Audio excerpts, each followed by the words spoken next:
Breaking చూస్తున్నాం. వరంగల్ జిల్లాలో Narsampet municipal కౌన్సిలర్లు రాజీనామాలు చేశారు. నేడు బల పరీక్ష జరగనున్న వేళ బీఆర్ఎస్ కౌన్సిలర్లు రాజీనామా అస్త్రం ప్రయోగించారు.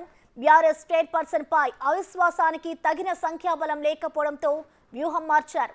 14 మంది కౌన్సిలర్లు రాజీనామాలు చేశారు. అవిశ్వాసానికి ముందు విప్ జారీ కావడంతో బీఆర్ఎస్ కౌన్సిలర్లు రాజీనామాలు చేశారు. తమ ఆత్మ గౌరవం దెబ్బతిన్నందుకే రాజీనామా చేశామని కౌన్సిలర్లు చెబుతున్నారు.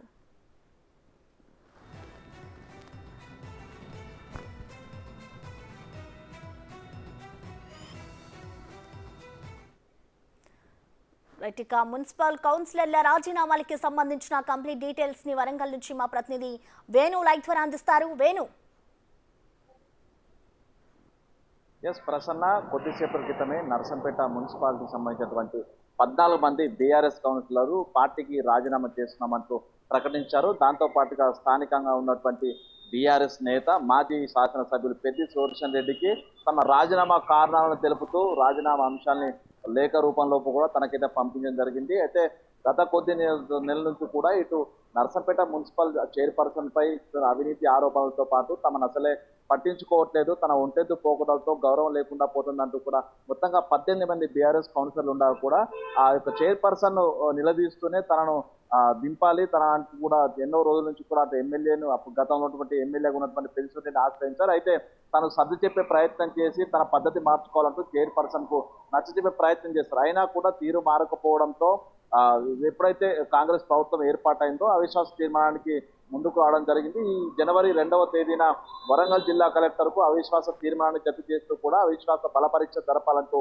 14 మంది బీఆర్ఎస్ కౌన్సిలర్లు కలెక్టర్ కు నోటీస్ ఇచ్చారు. సో ఈ నేపథ్యం లోపల ఈ రోజు అంటే 30వ తేదీన బల పరీక్ష ఉంటుందంటూ కూడా కలెక్టర్ నోటీసులు జారీ చేశారు. ఉదయం 11 గంటలకు అవిశ్వాస తీర్మానం ఉంటుంది, హాజరు కావాలంటూ కూడా నోటీసులో పేర్కొన్నారు. అయితే 11 గంటల వరకు కూడా ఇటు తీర్మానం కోసం కౌన్సిల్ ఎవరు రాకపోవడంతో అర్ధగంట వెయిట్ చేసిన ప్రిసైడింగ్ ఆఫీసరు మధ్యాహ్నం 2 గంటలకు వాయిదా వేశారు. అయితే నిన్ననే ఈ యొక్క కౌన్సిలర్లకు బీఆర్ఎస్ పార్టీకి సంబంధించినటువంటి కౌన్సిలర్లు అందరికీ కూడా విప్పును జారీ చేశారు. సో ఈ నేపథ్యం లోపల ఒకవేళ ఓటు వేస్తే మాత్రం బీఆర్ఎస్ సంబంధించిన చైర్పర్సన్ గుంటి రజనీకి అనుకూలంగా ఓటు వేయాలి. ఒకవేళ వ్యతిరేకంగా ఓటు వేస్తే విప్ నేపథ్యం లోపల మరోసారి నోటీస్ ఇచ్చి పార్టీని సస్పెండ్ చేయడం, పదవి కోల్పోయే అవకాశం ఉంటుంది. సో ఈ నేపథ్యంలో ఆకున్నటువంటి మాజీ ఎమ్మెల్యే కానీ పార్టీ కానీ తమను పట్టించుకోలేదు. ఇన్ని రోజులు తాము ఎన్నో ఇబ్బందులు పడ్డాము, సొంత పార్టీ కౌన్సిలర్ చైర్పర్సన్ ఉన్నప్పటికీ కూడా తమను పట్టించుకోలేదు, ఇంత ఆత్మగౌరవం దెబ్బతిన చోట ఉండలేము. దాంతో పాటుగా ఎన్నిసార్లు ఈ విషయాన్ని స్థానికంగా ఉన్నటువంటి మాజీ ఎమ్మెల్యే పెద్ది సుదర్శన్ రెడ్డి దగ్గరికి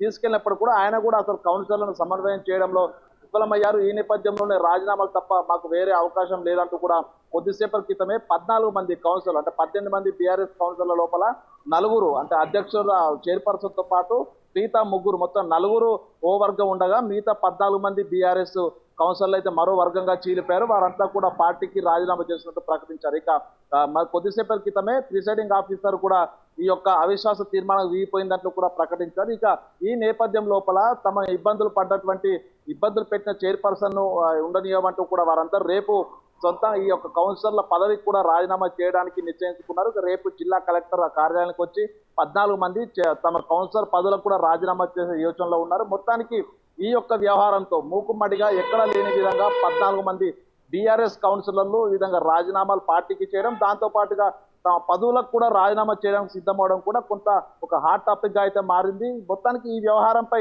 అటు బుద్ధగింపులు కూడా అధిష్టానం బుద్ధగింపులు, స్థానికంగా ఉన్న బీఆర్ఎస్ మాజీ ఎమ్మెల్యే బుద్ధగింపులు కూడా పనిచేయాలని చెప్పుకోవాలి. ఇక ఈ అంశం ఎటువైపు మలుపు తిరుగుతుందో కూడా చూడాల్సిన పరిస్థితి కనిపిస్తా ఉంది. ప్రసన్న, వేణు, చూసుకుంటే మెయిన్ గా అసలు ఒకటేసారి ఇంతమంది సభ్యులు బీఆర్ఎస్ కౌన్సిలర్లు రాజీనామా చేయడానికి గల కారణాలు మెయిన్ గా ఏం కనిపిస్తున్నాయి వేణు? అంటే ప్రధానంగా ఈ నర్సంపేట మున్సిపాలిటీ లోపల మొత్తంగా 24 స్థానాలు ఉన్నాయి. 24 స్థానాల లోపల 6 కాంగ్రెస్ సభ్యులు ఉండగా మిగతా 18 మంది కూడా అటు బీఆర్ఎస్ సభ్యులే ఉన్నారు. అయితే ఇందులో స్థానిక శాసనసభ్యులు కాంగ్రెస్ ఎమ్మెల్యే కూడా అక్కడ ఒక ఓటు హక్కు తనకు ఉంది. సో మొత్తంగా 25 ఓట్లు ఉన్నాయి. అయితే గత కొన్నేళ్ల నుంచి అవిశ్వాస తీర్మానానికి అయితే పెట్టాలంటూ కూడా యోచిస్తున్న నేపథ్యం లోపల మొత్తంగా 18 మంది బీఆర్ఎస్ అభ్యర్థుల లోపల ఒక కౌన్సిలర్ చైర్పర్సన్ పోతే 17 మంది మూకుమ్మడిగా 2/3 బలం వస్తుంది. సో 17 మంది ఏకగ్రీవంగా అవిశ్వాసానికి వెళ్ళాలంటూ కూడా నిశ్చయించుకున్నారు. అయితే ఇప్పుడు ఈ విషయాన్ని కూడా పదే పదే అధిష్టానం కూడా తెలియజేస్తూ వచ్చారు. తన తీరు మార్చుకోవాలంటూ చైర్పర్సన్ పై ఒత్తిడి తెచ్చే ప్రయత్నం చేశారు. కానీ చైర్పర్సన్ తన తీరు మార్చుకోకపోవడం వాదన తెరపైకి వచ్చింది. దీంతో తమకు పార్టీలో విలువ లేదా అనేటువంటి అంశం ప్రధానంగా చర్చకు వచ్చింది. అయితే ఈ విషయం లోపల చైర్పర్సన్ తొలగించాలి అనేటువంటి విషయాన్ని పార్టీ పెద్దలకు చెప్పినా కూడా సముదాయించే ప్రయత్నం చేస్తున్నారు తప్ప తమ సమస్యను సాల్వ్ చేయటటువంటి ఒక భావన కలిగింది. సో ఈ నేపథ్యంలోనే 14 మంది అంటే మెజారిటీగా ఉన్నటువంటి తమ అంశాన్ని పట్టించుకోకుండా తమ ఇబ్బందులు కూడా గుర్తించాలని పార్టీ లోపల ఉండడం విరుద్ధం తమకు నచ్చదంటూ కూడా ఏకగ్రీవంగా అందరూ కలిసి 14 మంది రిజైన్ చేశారు. దీనిలో ప్రధానంగా అవిశ్వాస తీర్మానానికి ఒకవేళ సక్సెస్ అయినప్పటికీ కూడా మరో బీఆర్ఎస్ క్యాండిడేట్ కే చైర్పర్సన్ పదవి ఇవ్వడానికి ముందుకు వచ్చాం. కానీ వేరే పార్టీలకు వెళ్లే అవకాశం లేదు కాబట్టి కనీసం పార్టీ గౌరవమైనా దక్కట్లేదన్నటువంటి ఒక అంశమే ప్రధానంగా రాజీనామాకైతే సిద్ధమయ్యేలా చేసింది. ఇక దాంతో పాటుగా పార్టీలో గౌరవం లేనప్పుడు పదవులు కూడా వద్దు అనేటువంటి అంశం కూడా వచ్చింది. సో ఈ నేపథ్యంలోనే అటు పార్టీకి రేపు పదవులకు కూడా రాజీనామా చేయడానికి ఈ 14 మంది బీఆర్ఎస్ కౌన్సిలర్ సిద్ధమయ్యారు. Prasanna. Right Venu, thank you.